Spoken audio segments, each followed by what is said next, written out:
जय हिंद दोस्तों, मैं हूं आपका दोस्त के बी और आज की इस वीडियो में हम अप्रैल 2021 के जो आपके सबसे बेहतरीन करंट अफेयर के 100 प्रश्न रहे हैं उन सभी प्रश्नों को हम लोग यहां पर डिस्कस करेंगे।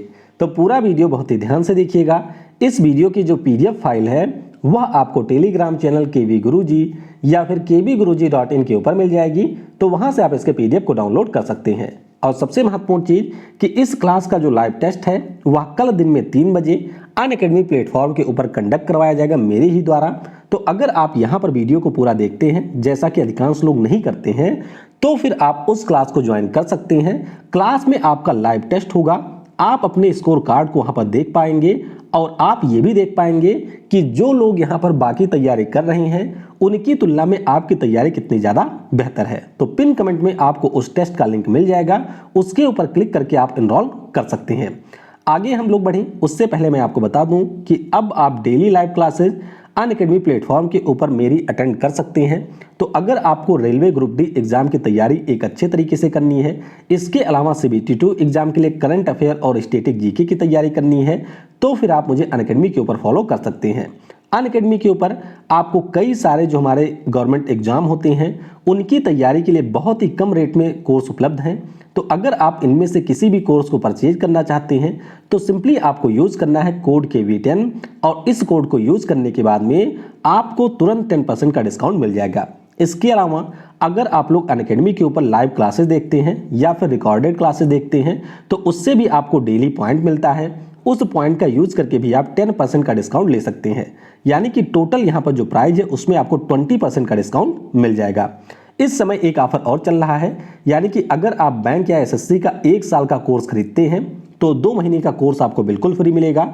अगर आप 2 साल का कोर्स खरीदते हैं तो 4 महीने का कोर्स आपको बिल्कुल फ्री मिलेगा। तो ये ऑफर आपका 15 मई तक के लिए है। तो जल्दी से आप लोग क्लिक करके इनमें से किसी भी कोर्स को परचेज कर सकते हैं। तो चलिए इस वीडियो की हम शुरुआत करते हैं। पहला प्रश्न है कि 1 अप्रैल 2021 को किस राज्य ने उत्कल दिवस को अपनी स्थापना दिवस के रूप में मनाया है? तो ये राज्य हो जाएगा उड़ीसा, यानी कि ऑप्शन नंबर आपका सी हो जाएगा यहाँ पर करेक्ट। आप सभी को याद होगा कि 1 अप्रैल 1936 को इसका गठन हुआ था। 2011 में इसका नाम कर दिया गया था उड़ीसा। राजधानी आपको मिल जाएगी भुवनेश्वर में। अगला प्रश्न है कि अप्रैल 2021 में आरबीआई के द्वारा ऑटो डेबिट पेमेंट लागू करने की जो समय सीमा है उसको कितने समय के लिए बढ़ाया गया है? तो इस समय सीमा को 6 माह के लिए बढ़ा दिया गया है, यानी कि ऑप्शन नंबर आपका बी यहां पर हो जाएगा करेक्ट। और ध्यान रखिएगा कि 6 माह के लिए इसको बढ़ा करके 30 सितंबर 2021 तक के लिए कर दिया गया है। अच्छा, एक महत्वपूर्ण चीज कि आज रात में 10 बजे 1 से लेकर के जो 5 मई के आपके बेस्ट करंट अफेयर के प्रश्न हैं वह भी हम लोग अनअकैडमी के ऊपर डिस्कस करेंगे। तो आप लोग इस लाइव क्लास को भी ज्वाइन कर सकते हैं। अगला प्रश्न, अप्रैल 2021 में बहरीन ग्रैंड प्रिक्स 2021 का जो खिताब है किसने जीता? तो इसे जीता है ऑल टाइम चैंपियन मैक्स वर्स्टप्पन ने। तो ऑप्शन नंबर यहां पर ए हो जाएगा, मैक्स वर्स्टप्पन नहीं, लुइस हैमिल्टन। तो लुइस हैमिल्टन ने इसको जीता है, तो ऑप्शन नंबर डी हो जाएगा करेक्ट। यूके के ये आपके खिलाड़ी हैं, ये आपको ध्यान रखना है, और मर्सिडीज गाड़ी ये चलाते हैं। फिर एक प्रश्न है कि केंद्र सरकार के द्वारा कितने सार्वजनिक क्षेत्र के बैंकों में 14,500 करोड़ रुपए के निवेश की घोषणा की गई? तो ये घोषणा हुई है 4 बैंकों में। ऑप्शन नंबर यहां पर ए हो जाएगा करेक्ट। अब अगर आप लोग किसी बैंक एग्जाम की तैयारी कर रहे हैं तो फिर आपको बैंक के नाम भी याद रखने हैं, अदरवाइज आप सिर्फ 4 बैंकों का नाम यहां पर ध्यान रखेंगे। अगला प्रश्न है कि अप्रैल 2021 में बॉम्बे स्टॉक एक्सचेंज में सूचीबद्ध होने वाला उत्तर प्रदेश का दूसरा नगर निगम कौन बना? तो ये आपका है गाजियाबाद नगर निगम, यानी कि इस प्रश्न का ऑप्शन नंबर सी हो जाएगा करेक्ट। पिछले साल लखनऊ उत्तर प्रदेश का पहला नगर निगम बना था जो कि बीएससी में लिस्ट हुआ था। तो ये पॉइंट आपको ध्यान रखना है। वैसे अगर हम लोग गाजियाबाद की बात करते हैं तो ये आपके ग्रीन बॉन्ड के अंतर्गत लिस्ट हुआ है। तो ऑप्शन यहां पर सी हो जाएगा करेक्ट। अगला प्रश्न है कि अप्रैल 2021 में ऑयल व नेचुरल गैस कॉर्पोरेशन के नए सीएमडी का अतिरिक्त प्रभार किसे दिया गया? तो ये जो प्रभार है वह मिला है आपके सुभाष कुमार को। तो ऑप्शन नंबर यहां पर बी हो जाएगा करेक्ट। ओएनजीसी की बात करते हैं तो ये एक महारत्न कंपनी है। शशि शंकर साहब इसके अभी तक सीएमडी थे जो कि 31 मार्च को सेवानिवृत्त हो गए। तो उनके स्थान पर यहां पर सुभाष कुमार नए सीएमडी बने हैं। एक बहुत ही महत्वपूर्ण प्रश्न है कि 4 अप्रैल 2021 से किस देश में आयोजित होने वाला सैन्य अभ्यास जिसका नाम है शांति उग्र सेना, इसमें भारतीय सेना ने हिस्सा लिया? तो ये जो अभ्यास है वह बांग्लादेश में हुआ था। तो ऑप्शन नंबर यहां पर ए हो जाएगा करेक्ट। इस अभ्यास का विषय भी आपको ध्यान रखना है। तो रोबस्ट पीस कीपिंग ऑपरेशन इसका विषय रहा था। भारत के साथ साथ बांग्लादेश, भूटान और श्रीलंका की सेनाएं भी इसमें शामिल हुई थीं। अगला प्रश्न काफी ज्यादा महत्वपूर्ण कि जो हमारे वर्ल्ड इकोनॉमिक फोरम के द्वारा वैश्विक जेंडर गैप रिपोर्ट को जारी किया गया, उसमें हमारा देश कौन से स्थान पे रहा था? तो हमारा देश इसमें रहा है 140वें स्थान पे। ऑप्शन नंबर आपका बी हो जाएगा करेक्ट। इससे पहले जब ये रिपोर्ट आई थी यानी कि पिछले साल, तो हमारा देश 112वें स्थान पे था, अब 140वें स्थान पे पहुंच चुका है। ध्यान रखिएगा आइसलैंड यहां पर 12वीं बार शीर्ष स्थान पे रहा है। अगला प्रश्न है कि अप्रैल 2021 में सार्वजनिक उद्यम चयन बोर्ड की नई अध्यक्ष कौन बनी है? तो इनका नाम है मल्लिका श्रीनिवासन। ध्यान रखिएगा नाम इनका है मल्लिका श्रीनिवासन। तो ऑप्शन नंबर ए हो जाएगा करेक्ट। कौन है ये मल्लिका? तो मल्लिका जी के बारे में आपको याद रखना है कि जो हमारी ट्रैक्टर की कंपनी है टैफे, इसकी वर्तमान में सीएमडी है मल्लिका श्रीनिवासन और ये अब सार्वजनिक उद्यम चयन बोर्ड की नई अध्यक्ष बनी है। अगला प्रश्न है कि साउथ एशियन वुशु चैंपियनशिप में किसने स्वर्ण पदक जीता है? तो इनका नाम है आनिया मिथुन। ध्यान रखिएगा बहुत ही महत्वपूर्ण प्रश्न है। आनिया मिथुन ने इसको जीता है और ये आपका आयोजित कहां पर हुआ था? तो ये आपका आयोजित किया गया था नेपाल देश में। कहां पर? नेपाल में इसका आयोजन किया गया था। तो आनिया मिथुन ने यहां पर स्वर्ण पदक जीता है। अगला प्रश्न है कि अप्रैल 2021 में किस दिन अंतरराष्ट्रीय अंतरात्मा दिवस मनाया जाता है? तो जैसे आप देख रहे होंगे कि इस समय कोविड-19 के समय बहुत सारे लोगों की अंतरात्माएं मर चुकी हैं।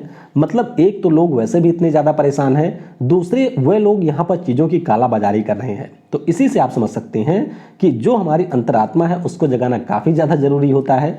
तो अंतर्राष्ट्रीय अंतरात्मा दिवस जो है वह आपके 5 अप्रैल को मनाया जाता है। पिछले साल ये पहली बार मनाया गया था, इस साल दूसरी बार ये मनाया गया है।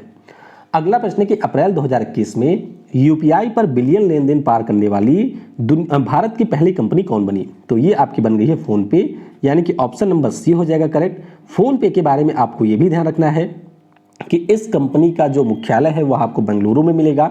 सीईओ इसके हैं समीर निगम। अगला प्रश्न है कि अप्रैल 2021 में प्रकाशित पुस्तक Manohar Parrikar brilliant mind simple life के लेखक कौन है? तो इस पुस्तक को लिखा है यहाँ पर नितिन ए गोखले ने। किसने? नितिन ए गोखले के द्वारा यह पुस्तक लिखी गई है। अगला प्रश्न है कि अप्रैल 2021 में किसे कलिंग रत्न पुरस्कार से सम्मानित किया गया? तो ये जो पुरस्कार है वह मिला है आंध्र प्रदेश के राज्यपाल बीबी हरिचंदन साहब को। तो ऑप्शन नंबर यहाँ पर ए हो जाएगा करेक्ट। उपराष्ट्रपति एम वी नायडू जी के द्वारा इस पुरस्कार को दिया गया है। अगला प्रश्न है कि अप्रैल 2021 में डिजिट इंश्योरेंस ने किस क्रिकेटर को अपना ब्रांड एम्बेसडर बनाया? तो इन्होंने यहाँ पर बनाया है विराट कोहली को। किसे? विराट कोहली को इन्होंने ब्रांड एम्बेसडर बनाया है। इसके साथ साथ आप ध्यान रखेंगे कि जो चाइना की वीवो कंपनी है उसने भी विराट कोहली को ब्रांड एम्बेसडर बनाया है।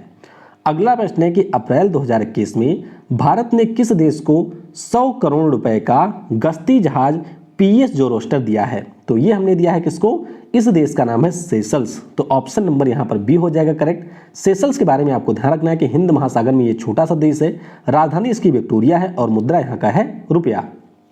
अगला प्रश्न है कि अप्रैल 2021 में 5 लाख करोड़ रुपए के AAUM को पार करने वाली भारत की पहली म्यूचुअल फंड कंपनी कौन बनी? तो इसका नाम है SBI फंड मैनेजमेंट। तो ऑप्शन नंबर यहाँ पर डी हो जाएगा करेक्ट। और चलिए नीचे कमेंट में जरा आप बता दीजिएगा कि AAUM का पूरा नाम क्या है। लाइव क्लास में मैंने आपको बताया था इसके बारे में, तो नीचे कमेंट में बताइएगा कि इसका पूरा नाम क्या है। अगला प्रश्न है कि अप्रैल 2021 में किस एथलेटिक खिलाड़ी को छत्तीसगढ़ बीरनी पुरस्कार से सम्मानित किया गया? तो ये पुरस्कार मिला है दूती चंद को, जो कि उड़ीसा की एक स्प्रिंट रनर हैं। तो इस प्रश्न का ऑप्शन नंबर ए हो जाएगा करेक्ट। अगला प्रश्न है कि प्रत्येक वर्ष विश्व होम्योपैथी दिवस कब मनाया जाता है? तो ये दिवस होता है 10 अप्रैल को। कब? 10 अप्रैल को विश्व होम्योपैथी दिवस मनाया जाता है। इस बार की अगर हम लोग थीम की बात करते हैं तो homeopathy road map for integrative medicine, ये इस बार का विषय रहा है। अगला प्रश्न है कि किस केंद्रीय मंत्री ने मधु क्रांति पोर्टल को लॉन्च किया? तो हमारे हनी के लिए इसको लॉन्च किया गया है। किसके द्वारा?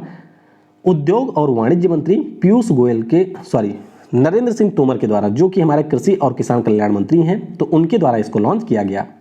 अगला प्रश्न है कि 9 अप्रैल के दिन किस अर्धसैनिक बल ने अपना 56वां स्थापना दिवस मनाया है? तो ये मनाया है CRPF ने, यानी कि सेंट्रल रिजर्व पुलिस फोर्स ने। तो ऑप्शन नंबर इसका बी हो जाएगा करेक्ट। इसके बारे में आपको ध्यान रखना है यहाँ पर कि मुख्यालय आपको नई दिल्ली में मिलेगा। कुलदीप सिंह इसी साल इसके नए महानिदेशक बने हैं और सर्विस एंड लॉयल्टी ये इसका मोटो रहा है। और कुछ अन्य दिवस भी आप ध्यान रखेंगे, जैसे कि थल सेना दिवस 15 जनवरी को होता है, वायुसेना दिवस 8 अक्टूबर को होता है, नौसेना दिवस 4 दिसंबर को होता है और हमारे तटरक्षक बल का जो दिवस है वह 1 फरवरी को होता है। अगला प्रश्न है कि अप्रैल 2021 में किस खिलाड़ी को WWE हॉल ऑफ फेम 2021 में शामिल किया गया? तो ये हैं दिलीप सिंह राणा यानी कि द ग्रेट खली। तो ऑप्शन नंबर सी हो जाएगा करेक्ट। अगला प्रश्न है कि केंद्रीय मंत्री डॉक्टर हर्षवर्धन व अर्जुन मुंडा के द्वारा किस नाम से जनजातीय स्वास्थ्य सहयोग का शुभारंभ किया गया? तो इसका नाम है यहाँ पर अनामय। क्या नाम है?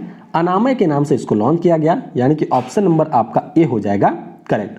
तो पीरामल फाउंडेशन और bill and Melinda Gates foundation की ये पहल है, तो ध्यान रखेंगे अनामय इसका पूरा नाम है। अगला प्रश्न है कि भारत के सुप्रीम कोर्ट ने किस नाम से अपना आर्टिफिशियल इंटेलिजेंस पोर्टल लॉन्च किया? बहुत ही ज्यादा महत्वपूर्ण प्रश्न है। तो इसका नाम यहाँ पर है सुपेश। क्या नाम है? सुपेश इसका नाम है, यानी कि ऑप्शन नंबर ए हो जाएगा करेक्ट। तो उस समय जो हमारे मुख्य न्यायाधीश थे यानी कि शरद अरविंद बोबड़े साहब, उनके द्वारा इसको लॉन्च किया गया था। सुपेश का पूरा नाम क्या है? तो इसका पूरा नाम है supreme court portal for assistant in court efficiency. ये सुपेश का यहाँ पर पूरा नाम है। अगला प्रश्न है कि अप्रैल 2021 में सिडबी के नए सीएमडी के रूप में किसे नियुक्त किया गया है? तो आपको ध्यान होगा दिसंबर महीने में जब हम लोगों ने करंट अफेयर को डिस्कस किया था, तो उस समय ही मैंने आपको बता दिया था कि एस रमन हमारे अगले सीएमडी होंगे सिडबी के। तो ऑप्शन नंबर यहाँ पर सी हो जाएगा करेक्ट। ध्यान रखिएगा मोहम्मद मुस्तफ़ा का इन्होंने स्थान लिया है। सिडबी की बात करते हैं तो अप्रैल 1990 में इसकी स्थापना हुई थी। मुख्यालय आपको मिल जाएगा लखनऊ में और एस रमन साहब इसके नए हमारे यहाँ पर प्रमुख बन गए हैं। अगला प्रश्न है कि फुटबॉल की गवर्निंग बॉडी फीफा ने किस देश के फुटबॉल संघ को निलंबित कर दिया है? तो एक तो हमारा पड़ोसी है पाकिस्तान, दूसरा यहाँ पर देश है इसका नाम है चाड। तो इन दोनों देशों की जो फुटबॉल की संस्थाएं थी शीर्ष, उनको यहाँ पर अंतरराष्ट्रीय फुटबॉल फेडरेशन के द्वारा निलंबित कर दिया गया है। तो ऑप्शन ई हो जाएगा करेक्ट।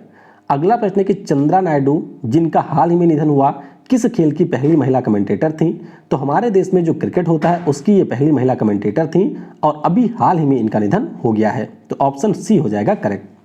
अगला प्रश्न है कि जम्मू कश्मीर में जो आपका रेलवे आर्क ब्रिज बन रहा है इसकी ऊंचाई कितनी होगी? तो ध्यान रखिएगा इसकी ऊंचाई है 359 किलोमीटर। कितनी है? 359 मीटर। ये आपके आईफिल टावर से भी ऊंचा होगा। टोटल इसकी लेंथ है 1.3 किलोमीटर और जम्मू कश्मीर में चिनाब नदी के ऊपर इसका निर्माण किया जा रहा है। तो ये आप इस ब्रिज की फोटो को यहाँ पर देख सकती हैं। अगला प्रश्न है कि अप्रैल 2021 में हमारे नए राजस्व सचिव के रूप में किसको नियुक्त किया गया है? तो राजस्व सचिव यानी कि रेवेन्यू सेक्रेटरी की बात करते हैं तो ये आपके बन गए हैं यहाँ पर तरुण बजाज साहब। कौन? तरुण बजाज साहब। तो आर्थिक मामलों के ये सचिव पहले से ही थे, अब अजय भूषण पांडे जी के स्थान पर इनको नया राजस्व सचिव बना दिया गया है। अच्छा, नए हमारे वित्त सचिव भी बन गए हैं। मई में हमारे एक नए वित्त सचिव भी बने हैं, उनका नाम जरा बताइएगा। मई नहीं, अप्रैल में ही बने थे। अच्छा, आगे हम लोग डिस्कस करेंगे। अप्रैल 2021 में फोर्ब्स के द्वारा जारी विश्व के अरबपतियों की सूची में कौन शीर्ष पर रहा है? तो शीर्ष पर आपके वही हैं अमेजन कंपनी के जो मालिक हैं, इनका नाम यहाँ पर है जेफ बेजोस। तो ऑप्शन नंबर यहाँ पर बी हो जाएगा करेक्ट। ध्यान रखिएगा जेफ बेजोस इस समय सीईओ भी हैं अमेजन कंपनी के, लेकिन अगस्त 2021 से एंडी जैसी अमेजन कंपनी के नए सीईओ होंगे। तो ये बहुत ही महत्वपूर्ण इंफॉर्मेशन है, इसके बारे में आपको ध्यान रखना है। अच्छा, बाकी अगर हम लोग यहाँ पर बिलियनियर्स की बात करते हैं तो इलोन मस्क दूसरे पे हैं, बर्नाल्ड अर्नॉल्ट यहाँ पर तीसरे स्थान पे हैं और हमारे देश के जो मुकेश अंबानी हैं ये इसमें 10वें स्थान पे रहे हैं। अगला प्रश्न है कि अप्रैल 2021 में किसे 30वें जीडी बिरला पुरस्कार से सम्मानित किया गया? तो ये जो पुरस्कार है वह मिला है हमारे वैज्ञानिक सुमन चक्रवर्ती को, यानी कि ऑप्शन नंबर यहाँ पर सी हो जाएगा करेक्ट। तो 50 वर्ष से कम आयु के जो भी हमारे वैज्ञानिक होते हैं उनको ये पुरस्कार मिलता है। तो ये किसको मिला है? ये मिला है यहाँ पर सुमन चक्रवर्ती को। अगला प्रश्न है कि वर्ष 2023 में ऑल AIBA यानी कि amateur basketball association boxing association पुरुष चैंपियनशिप का आयोजन किस देश में किया जाएगा? तो इसका जो आयोजन है वह किया जाएगा उज्बेकिस्तान में। उज्बेकिस्तान में इसका आयोजन किया जाएगा, यानी कि ऑप्शन नंबर आपका ए हो जाएगा करेक्ट। तो AIBA के अध्यक्ष हैं जिनका नाम है उमर क्रेवलियो, इनके द्वारा यह घोषणा की गई कि 2023 में उज्बेकिस्तान की राजधानी ताशकंद में इसका आयोजन किया जाएगा। अगला प्रश्न है कि अप्रैल 2021 में इनमें से कौन RBI के उप गवर्नर के पद से सेवानिवृत्त हुए? तो इनका यहाँ पर नाम है बीपी कानूनगो। क्या नाम है? बीपी कानूनगो इनका नाम है। और मई महीने में इस पद पर एक अपॉइंटमेंट भी हो चुका है, जो कि है टीवी शंकर साहब का। तो ऑप्शन नंबर यहाँ पर बी हो जाएगा करेक्ट। अगला प्रश्न है कि अप्रैल 2021 में किस राज्य की सरकार ने चिरंजीवी स्वास्थ्य बीमा योजना को लॉन्च किया? तो ये जो बीमा योजना है राजस्थान की सरकार ने लॉन्च किया है, यानी कि ऑप्शन नंबर आपका डी हो जाएगा यहाँ पर करेक्ट। अगला प्रश्न है कि किस राज्य में भारत के सबसे बड़े फ्लोटिंग सोलर प्लांट की स्थापना की जाएगी? तो ये जो प्लांट है वह आपको मिलेगा तेलंगाना राज्य में, यानी कि ऑप्शन नंबर बी यहाँ पर हो जाएगा करेक्ट। तो तेलंगाना में आपको मिलेगा रामगुंडम थर्मल पावर प्लांट, जिसके जलाशय पर इसकी स्थापना की जाएगी। क्षमता इसकी होगी 100 मेगावाट। अगला प्रश्न है कि वर्ष 2020 के लिए किस लेखक को सरस्वती सम्मान दिया गया? तो ये जो पुरस्कार है वह दिया गया है यहाँ पर शरद कुमार लिम्बाले को। किसे? शरद कुमार लिम्बाले को यह पुरस्कार मिला है। तो ऑप्शन नंबर यहाँ पर डी हो जाएगा करेक्ट। अगला प्रश्न है कि वर्ष 2020 के लिए किसे प्रतिष्ठित व्यास सम्मान से सम्मानित किया गया? तो व्यास सम्मान यहाँ पर मिला है शरद पगारे को। किसे? शरद पगारे को यह पुरस्कार मिला है। तो ऑप्शन नंबर ए हो जाएगा यहाँ पर करेक्ट। अब आपको यह ध्यान रखना है कि शरद कुमार लिम्बाले को इनकी मराठी भाषा में लिखे गए उपन्यास सनातन के लिए पुरस्कार मिला है। और शरद पगारे जी की हम अगर बात करते हैं तो इनकी एक उपन्यास है जिसका नाम है पाटलिपुत्र की सामग्री, इसके लिए ये पुरस्कार मिला है। ये जो सारे पुरस्कार हैं के बिरला फाउंडेशन के द्वारा साहित्य के क्षेत्र में दिए जाते हैं। और के बिरला फाउंडेशन ने इस साल का जो बिहारी पुरस्कार है वह दिया है मोहन कृष्ण बोहरा को। तो ध्यान रखेंगे आप लोग सारे पुरस्कार। शरद कुमार लिम्बाले की अगर हम लोग बात करते हैं तो इनको यहाँ पर क्या मिला है? सरस्वती मिला है, सरस्वती पुरस्कार। शरद पगारे को यहाँ पर मिला है व्यास पुरस्कार और बिहारी पुरस्कार मिला है मोहन कृष्ण बोहरा को। अगला प्रश्न है कि विश्व का जो सबसे बड़ा मुक्त व्यापार समझौता है, यानी कि रीजनल कॉम्प्रिहेंसिव इकोनॉमिक पार्टनरशिप है, इसको लागू करने वाला पहला देश कौन बन गया है? तो पहला देश बन गया सिंगापुर। ऑप्शन नंबर यहाँ पर बी हो जाएगा करेक्ट। आप सभी को याद होगा कि पिछले साल नवंबर महीने में दुनिया के जो 15 देश थे उनके द्वारा ये समझौता किया गया था। हमारा देश इसमें शामिल नहीं हुआ था। 10 तो आसियान देश थे और उसके अलावा ऑस्ट्रेलिया, जापान, न्यूजीलैंड, चीन और दक्षिण कोरिया ने यह समझौता किया था। अगला प्रश्न है कि अप्रैल 2021 में मानसिक स्वास्थ्य के लिए किस डिजिटल प्लेटफॉर्म को लॉन्च किया गया? तो इसका यहाँ पर नाम रखा गया है मानस। क्या नाम है? मानस इसका नाम है, यानी कि ऑप्शन नंबर डी आपका हो जाएगा करेक्ट। मानस का पूरा नाम क्या है? तो इसका पूरा नाम है mental health and normality augmentation system, ये इसका पूरा नाम है। और अभी इसको हमारे प्रिंसिपल साइंटिफिक एडवाइजर के द्वारा लॉन्च किया गया। अगला प्रश्न है कि इकोनॉमिक इंटेलिजेंस यूनिट के द्वारा जारी समावेशी इंटरनेट सूचकांक यानी कि इंक्लूसिव इंटरनेट इंडेक्स में हमारा देश किस स्थान पर रहा है? तो हमारा देश इसमें रहा है 49वें स्थान पर। ऑप्शन नंबर आपका ए हो जाएगा करेक्ट। बहुत ही महत्वपूर्ण ये सूचकांक है, तो इसके बारे में आप अच्छे से याद रखेंगे। इसके अगर हम लोग बात करते हैं तो 4 पैरामीटर के आधार पर इसको जारी किया जाता है। पिछले साल हमारा देश 46वें स्थान पे था, इस साल हमारा देश 49वें स्थान पे पहुंच चुका है। शीर्ष पर कौन है? तो स्वीडन रहा है शीर्ष पर। अगला प्रश्न है कि किस केंद्रीय मंत्री के द्वारा एक्वा किसानों के लिए इलेक्ट्रॉनिक मार्केटप्लेस ई संता को लॉन्च किया गया? तो ई संता की अगर हम लोग बात करते हैं तो इसे लॉन्च किया गया है पीयूष गोयल जी के द्वारा। किसके द्वारा? पीयूष गोयल जी के द्वारा इसे लॉन्च किया गया। तो ऑप्शन नंबर आपका ए हो जाएगा करेक्ट। तो ई संता, जैसे आपने ई नाम के बारे में सुना होगा जिसमें हमारे किसानों को जोड़ा जाता है, तो जो हमारा ई संता है इसमें जो हमारे एक्वा फार्मर हैं उनको आपस में मंडियों से कनेक्ट किया जाएगा, जिससे अपने उत्पादों को वे लोग आसानी के साथ में बेच सकें। अगला प्रश्न है कि अप्रैल 2021 में अमेरिकी राष्ट्रपति जो बाइडेन ने किस देश से अमेरिकी सेना की वापसी की घोषणा की है? तो ये इन्होंने अफगानिस्तान से वापसी की घोषणा की है, यानी कि ऑप्शन नंबर सी हो जाएगा करेक्ट। अगला प्रश्न है कि 15 अप्रैल 2021 को किस राज्य ने अपना स्थापना दिवस मनाया है? तो यह स्थापना दिवस मनाया हिमाचल प्रदेश ने। ऑप्शन नंबर यहाँ पर डी हो जाएगा करेक्ट। ध्यान रखिएगा कि 1948 में इसको एक यूटी बनाया गया था और 15 अप्रैल 1971 को 18वें राज्य के रूप में यहाँ पर हिमाचल प्रदेश को भारतीय संघ में शामिल किया गया था। भारत ने गगनयान मिशन पर सहयोग के लिए किस देश के साथ में एक समझौता किया है? तो गगनयान मिशन जिसको 2022 में लॉन्च किया जाना है, इसके अंतर्गत इसरो हमारे देश से किसी 3 इंसानों को भेजेगा स्पेस में। तो यहाँ पर जो समझौता हुआ है वह फ्रांस के साथ में हुआ है। ऑप्शन नंबर ए हो जाएगा करेक्ट। ध्यान रखिएगा जो हमारे एस्ट्रोनॉट हैं उनको रसिया के द्वारा ट्रेनिंग दिया जा रहा है। अगला प्रश्न है कि अप्रैल 2021 में किसके द्वारा पोषण पर डिजिटल कोर्स पोषण ज्ञान को लॉन्च किया गया? तो ये लॉन्च किया गया है यहाँ पर नीति आयोग के द्वारा। किसके द्वारा? नीति आयोग के द्वारा इसको लॉन्च किया गया है। अगला प्रश्न है, किस भाषा की पगल्या फिल्म को मॉस्को फिल्म फेस्ट में बेस्ट फॉरेन फिल्म का अवार्ड दिया गया? तो ये पुरस्कार यहाँ पर दिया गया है मराठी भाषा की फिल्म पगल्या को। किसे? मराठी भाषा की एक फिल्म है जिसका नाम है पगल्या, इसको ये पुरस्कार best foreign language feature film की कैटेगरी में मिला है। मैंने आपको पहले भी बता रखा है ग्रुप डी वाले क्लास में कि अगर आपको ग्रुप डी का एग्जाम देना है तो जितने भी आपके पुरस्कार हैं, विशेष तौर पर जो आपके फिल्म पुरस्कार हैं, वे पिछले 1.5 सालों को आपको बिल्कुल रटे होने चाहिए। पुरस्कार से करंट अफेयर में सबसे ज़्यादा प्रश्न ग्रुप डी में पूछा जाता है और उनमें से भी जो आपके फिल्म वाले पुरस्कार होते हैं उनसे प्रश्न पूछा जाता है, तो अच्छे से इसको आप लोग याद रखिएगा। अगला प्रश्न है कि प्रत्येक वर्ष विश्व आवाज़ दिवस कब मनाया जाता है? तो ये आपका होता है 16 अप्रैल को। कब? 16 अप्रैल को वर्ल्ड वॉइस डे मनाया जाता है, तो ऑप्शन नंबर ए हो जाएगा यहाँ पर करेक्ट। इस बार का विषय क्या है? तो वन वर्ल्ड मेनी वॉइसेस इस बार का विषय रहा है। अगला प्रश्न है, किस केंद्रीय मंत्री के द्वारा एनसीएससी के ऑनलाइन शिकायत प्रबंधन पोर्टल को लॉन्च किया गया? तो ये जो पोर्टल है इसको यहाँ पर लॉन्च किया है हमारे कानून और न्याय के साथ साथ इलेक्ट्रॉनिक्स और आईटी मंत्री रविशंकर प्रसाद जी ने, तो ऑप्शन नंबर यहाँ पर सी हो जाएगा करेक्ट।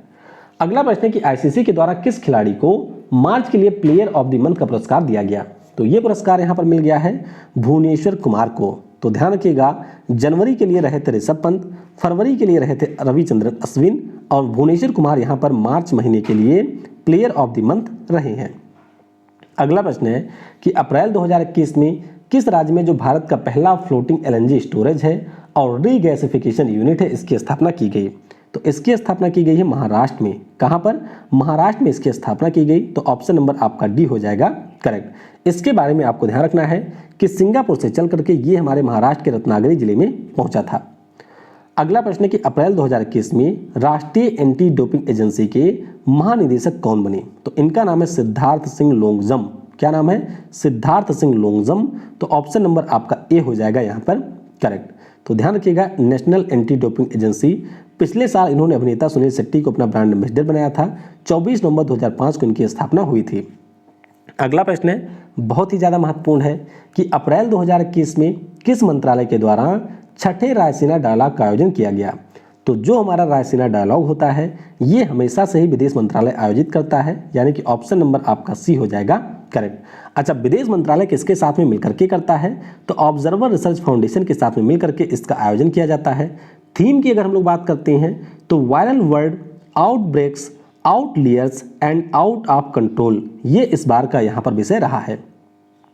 अप्रैल 2021 में किस खिलाड़ी को सर रिचर्ड हेडली पदक दिया गया? तो ये जो पुरस्कार है ये मिला है केन विलियमसन को। याद रखिएगा, केन विलियमसन जो कि आपके न्यूजीलैंड क्रिकेट टीम के कप्तान हैं। यहाँ पर अगर हम लोग सर रिचर्ड हेडली पदक की बात करते हैं तो न्यूजीलैंड का जो बोर्ड है उसके द्वारा दिया जाता है वर्ष के सर्वश्रेष्ठ खिलाड़ी को, तो ये मिला है केन विलियमसन को। अगला प्रश्न है कि वर्ष 2021 में जो 22वां लॉरियास वर्ल्ड स्पोर्ट्स अवार्ड होगा इसकी मेजबानी कौन करेगा? तो इसकी मेजबानी करेगा स्पेन का सविल शहर, तो ऑप्शन नंबर यहाँ पर बी हो जाएगा करेक्ट। अगला प्रश्न है कि सीबीआई के पूर्व महानिदेशक जिनका अभी हाल ही में निधन हुआ है, क्या नाम था इनका? तो इनका यहाँ पर नाम था रणजीत सिन्हा। क्या नाम था? रणजीत सिन्हा इनका नाम था, तो ऑप्शन नंबर आपका बी हो जाएगा करेक्ट। ध्यान रखेंगे आप लोग इनके बारे में कि जो हमारे रणजीत सिन्हा साहब थे ये आपके ना केवल सीबीआई के पूर्व महानिदेशक थे बल्कि जो हमारे यहाँ पर इंडो तिब्बतन बॉर्डर पुलिस है उसके भी महानिदेशक ही रहे थे, तो बहुत ही महत्वपूर्ण है, इनके बारे में आप याद रखेंगे। अगला प्रश्न है कि अप्रैल 2021 में किस देश में संस्कृत शिक्षण ऐप लिटिल गुरु को लॉन्च किया गया? तो ये लॉन्च हुआ है बांग्लादेश में। कहाँ पर? बांग्लादेश में लॉन्च हुआ है, तो ऑप्शन नंबर आपका ए हो जाएगा यहाँ पर करेक्ट। अगला प्रश्न है कि अप्रैल 2021 में भारत के मुख्य चुनाव आयुक्त के रूप में किसे नियुक्त किया गया? तो ये आपके बन गए हैं यहाँ पर सुशील चंद्रा।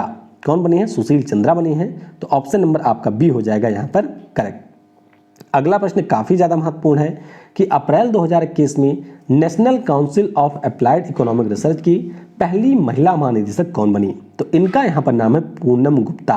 क्या नाम है? पूनम गुप्ता इनका नाम है। वर्ल्ड बैंक ग्रुप में इस समय ये चीफ इकोनॉमिस्ट के रूप में कार्य कर रही हैं और अब ये हमारे देश में national council of applied economic research की पहली महिला महानिदेशक बन गई हैं, तो ऑप्शन बी हो जाएगा करेक्ट। चलिए जरा कमेंट में बता दीजिएगा ये सृष्टि गोस्वामी कौन है? सृष्टि गोस्वामी आपकी चर्चा में क्यों रही थी, इसके बारे में आप कमेंट में जरा बताइएगा। चलिए अगला प्रश्न है कि अप्रैल 2021 में किस केंद्रीय मंत्री के द्वारा AICTE लीलावती पुरस्कार 2020 दिए गए? तो ये दिया गया है रमेश पोखरियाल निशंक जी के द्वारा। तो ऑप्शन नंबर आपका बी यहाँ पर हो जाएगा करेक्ट। तो 6 कैटेगरी में कुल मिलाकर के पुरस्कार दिया गया है। ये सारी चीज़ें आप PDF में पढ़ लीजिएगा। फिलहाल आपको ये ध्यान रखना है कि जो हमारे यहाँ पर शिक्षा मंत्री हैं रमेश पोखरियाल निशंक जी, उनके द्वारा ये पुरस्कार दिया गया है। अगला प्रश्न है कि किस भारतीय फिल्म को 60 फिल्म की श्रेणी में 93वें ऑस्कर पुरस्कारों के लिए नामित किया गया था? तो कुल मिलाकर के हमारे देश से 3 फिल्में भेजी गई थी, हालांकि किसी को यहाँ पर कोई पुरस्कार वगैरह नहीं मिला है। जल्लीकट्टू की बात करते हैं तो ये इंटरनेशनल फीचर फिल्म की कैटेगरी में शामिल हुआ था। सेमलेस और बिट्टू मूवी की अगर हम लोग बात करते हैं तो ये दोनों हमारी मूवी ऐसी हैं जिनको लाइव एक्शन शॉर्ट फिल्म की कैटेगरी में शामिल किया गया था। हालांकि इनमें से किसी को कोई पुरस्कार नहीं मिला है, लेकिन अब चर्चा में ये रही हैं तो इनके निर्देशक आप जरूर ध्यान रखेंगे। बिट्टू की बात करते हैं तो करिश्मा देव इसके निर्देशक हैं। जल्लीकट्टू की बात करते हैं तो लीजो जोस पेलिसरी इसके निर्देशक हैं। और सेमलेस की बात करते हैं तो कीथ गोमेस इसके निर्देशक रहे हैं। अगला प्रश्न है कि हाल ही में प्रकाशित पुस्तक द लिविंग माउंटेन के लेखक कौन है? बहुत ही ज़्यादा महत्वपूर्ण प्रश्न है और बहुत ही महत्वपूर्ण लेखक की ये पुस्तक है। तो नाम इनका यहाँ पर है अमिताव घोष। क्या नाम है? अमिताव घोष, जिनको 54वें ज्ञानपीठ पुरस्कार से सम्मानित किया गया था। अंग्रेजी भाषा में ज्ञानपीठ पुरस्कार पाने वाले ये पहले व्यक्ति हैं। तो ऑप्शन नंबर सी हो जाएगा यहाँ पर करेक्ट। अगला प्रश्न है कि अप्रैल 2021 में किस देश ने अपने मंगल ग्रह के रोवर का नाम ज़ुरोंग रख दिया है? तो ये काम कर दिया चाइना ने। किसने? चाइना ने ये काम कर दिया है। तो ऑप्शन नंबर आपका डी हो जाएगा यहाँ पर करेक्ट। ध्यान रखेंगे चाइना का जो रोवर है इसका नाम इन्होंने ज़ुरोंग रखा है, जिसे हम लोग होंगसिंग भी कहते हैं, यानी कि अग्नि तारा के नाम से इसे जाना जाता है। पिछले साल मंगल के लिए अपना पहला मिशन लॉन्च किया था चाइना ने, और अब इनका जो रोवर है वह पहुंचने वाला है जस्ट मंगल ग्रह के ऊपर। मई में शायद इसी महीने ये पहुंचेगा। अगला प्रश्न है कि अप्रैल 2021 में वाइल्ड इनोवेटर अवार्ड प्राप्त करने वाली पहली भारतीय महिला कौन बनी? तो इनका नाम है कृति करंत। क्या नाम है? कृति करंत इनका नाम है। तो ऑप्शन नंबर आपका ए हो जाएगा करेक्ट। ध्यान रखिएगा बेंगलुरु में जो हमारा centre for wild life studies है उसकी ये वैज्ञानिक हैं और इनको अभी ये पुरस्कार मिला है। अगला प्रश्न है कि DRDO के द्वारा किस राज्य में पाइथन 5 एयर टू मिसाइल इसका परीक्षण किया गया है? तो इसका अभी परीक्षण किया गया है गोवा राज्य में। तो ऑप्शन नंबर इसका ए हो जाएगा करेक्ट। मिसाइल के बारे में आपको ये ध्यान रखना है कि हमारे देश में जो तेजस लड़ाकू विमान है उसके द्वारा इसका परीक्षण किया गया, और ये जो Python 5 air to air missile है इसका निर्माण इजराइल की Rafael advance defence system company ने किया है। अगला प्रश्न है कि अप्रैल 2021 में किस देश के द्वारा नियो 01 नाम से एक रोबोट प्रोटोटाइप लॉन्च किया गया? तो ये जो रोबोट प्रोटोटाइप है इसे यहाँ पर लॉन्च कर दिया है चाइना ने। किसने? चाइना ने एक बार फिर से यहाँ पर एक रोबोट प्रोटोटाइप को लॉन्च किया है। काम इसका क्या होगा?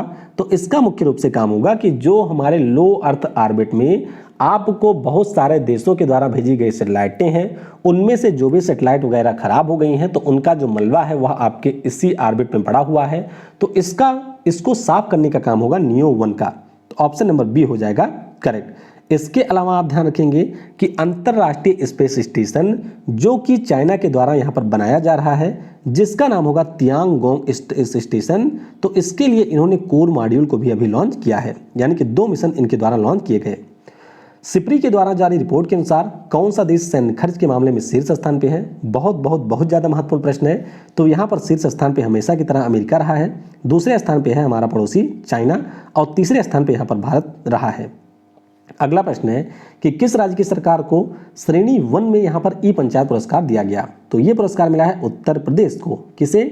उत्तर प्रदेश को ये पुरस्कार मिला है, यानी कि ऑप्शन नंबर आपका डी हो जाएगा करेक्ट। असम और छत्तीसगढ़ दूसरे स्थान पे रहे हैं, उड़ीसा और तमिलनाडु यहाँ पर तीसरे स्थान पे रहे हैं। अगला प्रश्न है कि RBI के द्वारा जो हमारे निजी बैंक के MD और CEO होते हैं इनके कार्यकाल को कितने वर्षों के लिए सीमित कर दिया गया?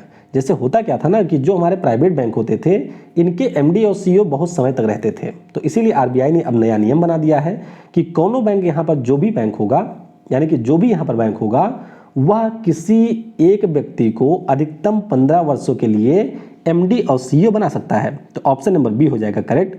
चलिए जरा कमेंट में आप ये बताइएगा कि हमारे देश में सबसे अधिक समय तक MD और CEO के रूप में कार्य करने का जो रिकॉर्ड है वह इस समय किसके पास में है, और वर्तमान में किस बैंक के जो एमडी और सीईओ हैं वह सबसे अधिक समय तक एमडी और सीईओ रहे हैं?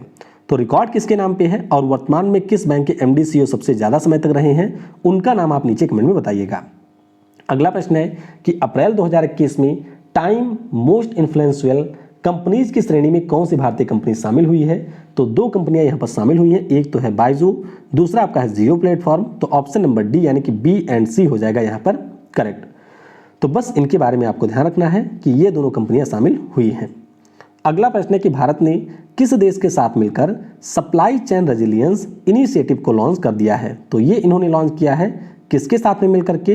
तो फ्रांस, जापान और ऑस्ट्रेलिया, सॉरी फ्रांस नहीं होगा, जापान और ऑस्ट्रेलिया, यानी कि बी और सी आपका हो जाएगा करेक्ट। इनके साथ में मिलकर के भारत ने इसे लॉन्च किया है। अगला प्रश्न आपके सामने है कि अप्रैल 2021 में भारत अर्थ मूवर्स लिमिटेड के नए सीएमडी कौन बने? तो इसके नए सीएमडी बन गए हैं अमित बनर्जी। क्या नाम है? अमित बनर्जी इनका नाम है। तो ऑप्शन नंबर आपका ए हो जाएगा करेक्ट। अगला प्रश्न है कि वाशिंगटन डीसी जो कि अमेरिका देश की राजधानी है, अमेरिकी संघ में किस नंबर के राज्य के रूप में शामिल होगा? तो इसके लिए जो प्रस्ताव है वह अमेरिका के उच्च सदन ने निम्न सदन ने पास कर दिया है। अब ये आपके जाएगा उच्च सदन में, वहां से पास होने के बाद में राष्ट्रपति सहमति देंगे और फिर वाशिंगटन डीसी अमेरिका का 51वां राज्य बन जाएगा। तो ऑप्शन नंबर यहाँ पर बी हो जाएगा करेक्ट। वर्तमान में अमेरिका में 50 राज्य हैं, ये आपको अच्छे से याद रखना है। अगला प्रश्न है कि ओला कंपनी के द्वारा किस राज्य में विश्व के सबसे बड़े दो पहिया चार्जिंग नेटवर्क की स्थापना की घोषणा की गई? तो ये इनके द्वारा स्थापित किया जाएगा तमिलनाडु में। ऑप्शन नंबर यहां पर डी हो जाएगा करेक्ट। अगला प्रश्न है कि अप्रैल 2021 में राजेश बिंदल किस राज्य के कार्यवाहक मुख्य न्यायाधीश के रूप में नियुक्त किए गए? तो ये कार्यवाहक मुख्य न्यायाधीश बन गए हैं पश्चिम बंगाल के। कहाँ के? पश्चिम बंगाल के ये बने हैं, क्योंकि पश्चिम बंगाल के जो टी भास्करन नायर साहब थे ये 28 अप्रैल को हो गए हैं सेवानिवृत्त और इन्हीं के स्थान पर इनकी नियुक्ति हुई है।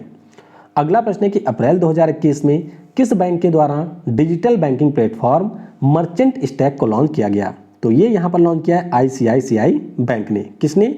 आईसीआईसीआई बैंक के द्वारा इसको लॉन्च किया गया है। अगला प्रश्न है कि अप्रैल 2021 में केंद्र सरकार के द्वारा नए वित्त सचिव के रूप में किसको नामित किया गया? तो ध्यान रखेंगे टीवी सोमनाथन हमारे देश के नए वित्त सचिव बन गए हैं और इन्होंने अजय भूषण पांडे साहब का स्थान लिया है। तो ये आप देख सकते हैं, ये है टीवी स्वामीनाथन। अगला प्रश्न है कि अप्रैल 2021 में किस देश में नाटो के देशों के द्वारा डिफेंडर यूरोप 21 सैन्य अभ्यास की शुरुआत की गई है? तो ये जो अभ्यास है वह आपका शुरू हो चुका है अल्बानिया में। कहां पर? अल्बानिया में इसकी शुरुआत हुई है। बहुत ही ज्यादा महत्वपूर्ण प्रश्न है, तो ध्यान रखिएगा अल्बानिया में ये अभ्यास शुरू हुआ है। नाटो की बात करते हैं तो टोटल इसमें आपके 30 मेंबर हैं। उत्तर मैसिडोनिया पिछले साल इसका 30वां मेंबर बना था, लेकिन टोटल यहाँ पर 26 देश भाग ले रहे हैं। अगला प्रश्न है कि प्रत्येक वर्ष आयुष्मान भारत दिवस कब मनाया जाता है? तो ये जो दिवस होता है वो मनाया जाता है 30 अप्रैल को, यानी कि ऑप्शन नंबर यहाँ पर डी हो जाएगा करेक्ट। अगला प्रश्न है कि वित्त मंत्री निर्मला सीतारमण ने किस आईआईटी संस्थान में भारत के पहले 3D प्रिंटेड घर का उद्घाटन किया है? तो इसका उद्घाटन इनके द्वारा आईआईटी मद्रास में किया गया। तो ऑप्शन नंबर यहाँ पर बी हो जाएगा करेक्ट। तो ये आप देख सकते हैं, एक मंजिला यहाँ पर इमारत है जिसको आईआईटी मद्रास के स्टार्टअप टी वास्टा मैन्युफैक्चरिंग सोल्यूशन के द्वारा बनाया गया है। एशियाई विकास बैंक के अनुसार भारत की जो जीडीपी ग्रोथ होगी इस वित्तीय वर्ष में वह कितनी होगी? तो ये आपकी रहने वाली है 11%। तो ऑप्शन नंबर यहाँ पर ए हो जाएगा करेक्ट। बाकी एशियाई विकास बैंक के बारे में आपको ध्यान ही होगा कि मुख्यालय मनीला में है, अध्यक्ष इसके हैं मसात्सुगु असाकावा और पिछले साल जो हमारे मुख्य चुनाव आयुक्त के साथ जो हमारे देश के चुनाव आयुक्त थे अशोक लवासा, वो इसके उपाध्यक्ष बन गए थे। अप्रैल 2021 में जापानी स्पोर्ट्स बियर ब्रांड आसिक्स ने किस खिलाड़ी को अपना ब्रांड एम्बेसडर बनाया है? तो इन्होंने बना दिया है रविंदर जडेजा को। तो ऑप्शन नंबर यहाँ पर डी हो जाएगा करेक्ट। तो देख सकते हैं आसिक्स जो कि जापान का ब्रांड है, इसने रविंद्र जडेजा को अपना ब्रांड एम्बेसडर बनाया है। भारत के किस राज्य में आदित्य L1 सपोर्ट सेल की स्थापना की जाएगी? आदित्य L1 जो कि हमारे देश का मिशन होगा सूर्य के लिए, तो इसके लिए जो सपोर्ट सेल है वह आपके उत्तराखंड राज्य में बनाया जाएगा, यानी कि इस प्रश्न का ऑप्शन नंबर सी हो जाएगा करेक्ट। तो ध्यान रखेंगे Aryabhatta research institute for observational sciences के द्वारा यहाँ पर इस सपोर्ट सेंटर को होस्ट किया जाएगा और यहाँ पर आदित्य L1 मिशन 2022 में लॉन्च किया जाना है। आरबीआई के सेंट्रल बोर्ड के निदेशक के रूप में किसको यहाँ पर नियुक्त किया गया? तो यहाँ पर नियुक्ति हुई है अजय सेठ की। किसी अजय सेठ यहाँ पर आरबीआई के सेंट्रल बोर्ड के नए निदेशक बन गए हैं। तो ये आप देख सकते हैं अजय सेठ को। अगला प्रश्न है कि प्रत्येक वर्ष अंतर्राष्ट्रीय नृत्य दिवस कब होता है? तो ये जो दिवस है वह मनाया जाता है 29 अप्रैल को। ऑप्शन नंबर सी हो जाएगा यहाँ पर करेक्ट। अगला प्रश्न है कि अप्रैल 2021 में किस राज्य की सरकार ने अनाथ बच्चों के लिए हरिहर नीति को मंजूरी दी? तो ये जो हरिहर नीति है इसको हरियाणा की सरकार ने मंजूरी दी है। तो ऑप्शन नंबर ए हो जाएगा यहाँ पर करेक्ट। ध्यान रखिएगा हरिहर का पूरा नाम है homeless abandon and surrendered children rehabilitation initiative Haryana. तो ये हरियाणा की सरकार ने शुरू किया है। अगला प्रश्न है कि अप्रैल 2021 में जारी चांडलर गुड गवर्नमेंट इंडेक्स में हमारा देश किस स्थान पे रहा है? तो हमारा देश इस इंडेक्स में 49वें स्थान पे रहा है। तो ध्यान रखेंगे जो हमारा यहाँ पर समावेशी इंटरनेट सूचकांक आया था और ये जो चांडलर ने निकाला है गुड गवर्नमेंट इंडेक्स, इन दोनों में भारत रहा है 49वें स्थान पे। तो ऑप्शन नंबर यहाँ पर ए हो जाएगा करेक्ट। तो ये हमारे की एरिया हैं जिनके आधार पर इसको जारी किया गया है। वैसे ये आपके लिए इंपॉर्टेंट नहीं है अगर आप यहाँ पर यूपीएससी या स्टेट पीएससी एग्जाम की तैयारी नहीं कर रहे हैं। तो फिनलैंड इसमें पहले स्थान पर रहा है। अगला प्रश्न है कि किस देश के द्वारा मौसम व जलवायु परिवर्तन का पूर्वानुमान लगाने के लिए विश्व के सबसे शक्तिशाली सुपर कंप्यूटर के निर्माण की घोषणा की गई? तो प्रश्न आप लोग ठीक से पढ़िएगा, यहाँ पर घोषणा किसने की है ये पूछा गया है। तो इसीलिए इसका उत्तर हो जाएगा यूनाइटेड किंगडम। किसने किया है? तो यूनाइटेड किंगडम के द्वारा इसकी घोषणा की गई है। लेकिन अगर आपसे पूछा जाए कि दुनिया का सबसे शक्तिशाली सुपर कंप्यूटर कौन सा है, तो वो आपका है फगाकू, जिसको पिछले साल जापान ने बनाया था और अभी मार्च महीने में इसको लॉन्च किया गया है। अच्छा, हमारे यहाँ का सबसे तेज कौन है? तो परम सिद्धि आर्टिफिशियल इंटेलिजेंस हमारे यहाँ का सबसे तेज सुपर कंप्यूटर है। अगला प्रश्न है कि अप्रैल 2021 में किस खिलाड़ी ने बार्सिलोना ओपन 2021 का खिताब जीत लिया? तो ये जो खिताब है उसको जीता है यहाँ पर राफेल नडाल ने। किसने? राफेल नडाल, जो कि स्पेन के खिलाड़ी हैं, इन्होंने इस खिताब को जीता है। किस देश में आयोजित गवर्नर कप में अमित पंघाल ने पदक जीता है? तो अमित पंघाल जो कि एकमात्र भारतीय रहे जिन्होंने यहाँ पर पदक जीता है और ये आपका आयोजित हुआ था रसिया में। कहाँ पर? रसिया में इसका आयोजन किया गया था। ध्यान रखिएगा अमित पंघाल ने यहाँ पर ब्रॉन्ज के बजाय सिल्वर मेडल जीता है। क्यों सिल्वर जीता है? क्योंकि उज्बेकिस्तान के जो यहाँ पर बॉक्सर हैं सुखोवुद्दीन जोरोव, इन्होंने फाइनल में इनको हरा दिया 5-0 से, इसीलिए अमित पंघाल को यहाँ पर सिल्वर मेडल मिला है। अगला प्रश्न है कि पंडित राजन मिश्रा जिनका हाल ही में निधन हुआ किस संगीत घराने से संबंधित थे? तो ये आपके बनारस घराने से संबंधित थे। किसके? बनारस घराने से ये संबंधित थे। दो भाई होंगे, इन दोनों का नाम आपने सुना होगा, एक तो है पंडित राजन मिश्रा, एक है साजन मिश्रा। तो इनमें से पंडित राजन मिश्रा का यहाँ पर निधन हो गया है। ख्याल स्टाइल का जो आपका म्यूजिक होता है इससे ये जुड़े थे। ध्यान रखिएगा ख्याल स्टाइल का जो म्यूजिक होता है उससे ये जुड़े थे। अगला प्रश्न है कि अप्रैल 2021 में किस राज्य की बी सविता या श्री बी सविता महिला इंटरनेशनल चेस मास्टर बनी है? तो ये आपके हैं तमिलनाडु राज्य की, यानी कि ऑप्शन नंबर डी हो जाएगा यहाँ पर करेक्ट। अब इसका मतलब है क्या? इसका मतलब ये है कि अभी अप्रैल 2021 में जो फिडे ने अपनी रेटिंग जारी की है उसमें 2007 या उसके बाद में जन्म लेने वाले खिलाड़ियों की सूची में टॉप पोजीशन पे पहुंच गई हैं यहाँ पर सविता श्री बी, इसीलिए इनको यहाँ पर चेस मास्टर के रूप में मानित किया गया है। तो ऑप्शन यहाँ पर हो जाएगा तमिलनाडु। अगला प्रश्न है कि अप्रैल 2021 में विश्व स्वास्थ्य संगठन के द्वारा किस देश को ट्रैकोमा मुक्त घोषित किया गया? तो इस देश का नाम है यहाँ पर गाम्बिया। क्या नाम है? गाम्बिया यहाँ पर नाम है। तो ऑप्शन नंबर बी हो जाएगा करेक्ट। ध्यान रखेंगे इससे पहले पिछले महीने में विश्व स्वास्थ्य संगठन के द्वारा अल सल्वाडोर को मलेरिया मुक्त घोषित किया गया था और इसको यहाँ पर ट्रैकोमा मुक्त घोषित किया गया है। अगला प्रश्न है कि प्रत्येक वर्ष विश्व मलेरिया दिवस कब मनाया जाता है? तो 25 अप्रैल को विश्व मलेरिया दिवस मनाया जाता है, यानी कि ऑप्शन नंबर आपका बी हो जाएगा करेक्ट। और आपको ध्यान रखना है कि हमारे देश ने 2030 तक मलेरिया मुक्त होने का लक्ष्य रखा है। विषय की अगर हम लोग बात करते हैं तो reaching the zero malaria at every year on 25 अप्रैल, ये इस बार का विषय रहा है। अगला प्रश्न है कि अप्रैल 2021 में नेल्सन मंडेला विश्व मानवतावादी पुरस्कार से कैसे सम्मानित किया गया? तो ये जो पुरस्कार है उसे जीता है रुमाना सिन्हा सहगल ने। किसने? रुमाना सिन्हा सहगल ने ये पुरस्कार जीता है, यानी कि ऑप्शन नंबर आपका ए हो जाएगा यहाँ पर करेक्ट। तो ये आप देख सकते हैं ये है रुमाना सहगल जिन्होंने ये पुरस्कार जीता है। अगला प्रश्न है कि अप्रैल 2021 में किस स्पेस एजेंसी के द्वारा शील्ड्स मिशन को सफलतापूर्वक लॉन्च किया गया? अब कोई भी खतरनाक मिशन आए तो समझ जाइएगा इसको लॉन्च कर दिया है नासा ने। तो ऑप्शन नंबर यहाँ पर सी हो जाएगा करेक्ट। ध्यान रखिएगा शील्ड्स का पूरा नाम है spatial heterodyne interferometric emission line dynamics spectrometer. और इस मिशन के अंतर्गत जो हमारा इंटरस्टेलर स्पेस है उससे किस प्रकार की वेव हमारे पृथ्वी की तरफ आती हैं उसको समझने के लिए नासा ने इसको लॉन्च किया है। अगला प्रश्न है कि अप्रैल 2021 में नैसकॉम की पहली महिला अध्यक्ष के रूप में किसे नियुक्त किया गया? तो यूबी प्रवीण राव अभी तक नैसकॉम के प्रमुख थे, अब रेखा एम मेनन इसकी प्रमुख बन गई हैं, तो ऑप्शन नंबर यहाँ पर सी हो जाएगा करेक्ट। ध्यान रखिएगा, नैसकॉम की स्थापना 1 मार्च 1988 को हुई थी और यह रेखा एम मेनन जो कि इसकी नई अध्यक्ष बनी है। अगला प्रश्न है कि एक दिन में बैलेंस सीमा को 1 लाख से बढ़ाकर 2 लाख करने वाला भारत का पहला पेमेंट बैंक कौन बना?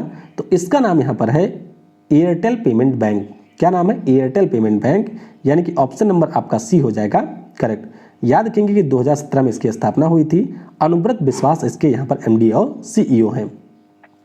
अप्रैल 2021 में किस देश के फर्स्ट रैंक बैंक ने भारत में अपने व्यापार को बंद करने की घोषणा कर दी? इससे पहले आपको याद होगा सिटी बैंक ने घोषणा की थी। अब जो दक्षिण अफ्रीका का फर्स्ट रैंक बैंक है इसने भी अपने व्यापार को बंद करने की घोषणा कर दी है, तो ऑप्शन आपका ए हो जाएगा यहाँ पर करेक्ट। अप्रैल 2021 में किस देश के द्वारा बहुराष्ट्रीय वायुसेना अभ्यास एसएस मीट 2020-21 का आयोजन किया गया? तो ये अभ्यास करवाया है पाकिस्तान ने, ऑप्शन नंबर यहाँ पर बी हो जाएगा करेक्ट। अभ्यास के बारे में आपको ये ध्यान रखना है कि सऊदी अरब की जो एयरफोर्स है वह इसमें शामिल हुई थी और यूएसए की एयरफोर्स भी इसमें शामिल हुई थी। अगला और आखिरी प्रश्न है कि प्रत्येक वर्ष विश्व ऑटिज्म जागरूकता दिवस कब मनाया जाता है? तो ये जो हमारा दिवस होता है वह मनाया जाता है 2 अप्रैल को। ऑटिज्म एक हमारी डिसीज होती है और इसी के प्रति लोगों को जागरूक करने के लिए 2 अप्रैल को ये दिवस मनाया जाता है। तो इस प्रकार से हमने जो भी आपके 100 महत्वपूर्ण प्रश्न थे उनको यहाँ पर डिस्कस कर लिया है और कल जो आपका 3 बजे टेस्ट होने वाला है उसमें आप लोग जरूर शामिल होइएगा। जिन भी लोगों ने यहाँ तक वीडियो को देखा है वह लोग नीचे कमेंट में टाइप करेंगे यस।